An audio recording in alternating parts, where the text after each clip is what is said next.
So now here's where your title is going to be. You have your paragraph, and then there's div, which is a lot more complicated.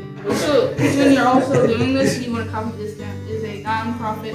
C4K has been really good about leveraging the Community Foundation. They consistently apply for grants, and they've received grants over the years, and that's the role of the Community Foundation. When you look to the future, what do you see? Challenges to be solved or opportunities waiting to be met? The future is our constant companion, asking vital questions. Where will we be 20 years from now? What work remains to be done? And perhaps most important, what can we do today?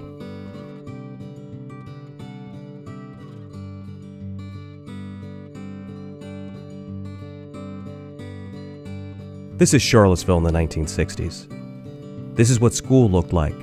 This is Main Street. This is shopping. It was another time, but some things weren't all that different, like the desire to solve problems and make our community stronger. One of the great needs in the mental health field still is, and it's come up again, is supportive housing. So a group of us got together and thought, well, we can build one supportive house and then we'll get it built and turn it over to Region 10, and then we can build another one, and that'll be a really good thing to do. Charity played an important role in 1960s Charlottesville. Organizations raised funds from those who could afford to give and directed them to those in need. In 1966, the leaders of 3 local banks established a different model based on the nation's first community foundation in Cleveland, Ohio. In creating a permanent trust to benefit the Charlottesville community, they established a new resource for local residents working for positive change. Well, you ought to go talk to the Charlottesville Community Foundation. And I said, what's that? And they said, oh, that's a group of people that has some money that some banks set up, and they might be able to give you a little money. They don't have very much, but they might give you some. So I said, well, what do I do? And they said, well, you write a letter. So I wrote a letter and explained what we were doing and why we were doing it and what we hoped to accomplish and get this building built. And so it was, during the early days of the Community Foundation, a small group of trustees and staff went about the business of investing funds and distributing the proceeds to community causes they valued. Their vision and generosity paved the way for something bigger than they likely ever imagined, and helped launch the community on a remarkable journey. Charlottesville and the surrounding area, but particularly Charlottesville, it was changing pretty dramatically, and the foundation was called the best kept secret, and that's not necessarily a compliment. And then in 1998, the relationship with the Dave Matthews Band through the Bama Works Fund and subsequently other band-related funds were absolutely fundamental to the growth of the Community Foundation. And size of grants are only a part of the picture.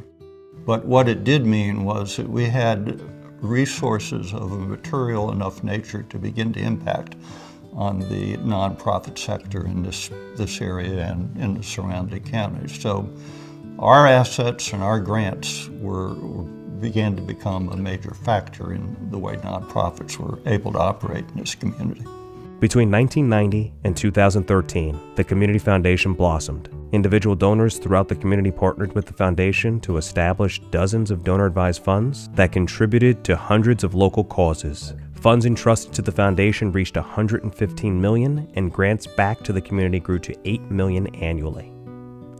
Meanwhile, the foundation's focus expanded beyond Albemarle County to the surrounding communities. And I and the good staff I had at the time spent a huge amount of time going back and forth to Louisa and Orange and Buckingham and Fluvanna, learning and listening to what the issues were in those communities. But I always felt and still do feel that for the future of the foundation, this organic link between Charlottesville, Albemarle, and its surrounding communities are very, very important.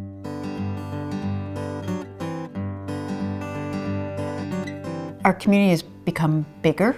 It's become more complex in terms of the types of problems and challenges and opportunities that we're dealing with, as well as the diversity of thought and perspective that we can bring to solving those challenges. How do we tackle complex issues like access to housing, preparing our children for new ways of working, or balancing healthy growth with a healthy environment? The answer starts, as it did 50 years ago, with a vision for the future. The bottom line is to get where we want to be, which is a better society, a better community, we're going to need vision and cooperation. Vision to recognize what those economic challenges are, the social issues are, and cooperation to be able to do the big things. The Community Foundation is uniquely positioned to bring people together because it represents the philanthropic interests of so many while partnering with hundreds of nonprofits working across the community. For me, success would look like having that cross-community conversation, having that spirit of collaboration and that inclusivity in working towards change. The key is activating the collective skills and resources of our community. This includes government and businesses, education and nonprofits, as well as foundations who are committed to positive change. The Community Foundation will play a key role in bringing these different perspectives together for collective impact. On the occasion of our 50th anniversary, we really have to thank all those people over the last 50 years who have helped to give their time and their skills and their talents to build up the great community foundation that we have in our community today. For all the changes of the past 50 years, one fact remains constant. Responsibility for the future lies with each of us right here, right now. By asking the right questions, we show ourselves the way forward. What can we do for our community today?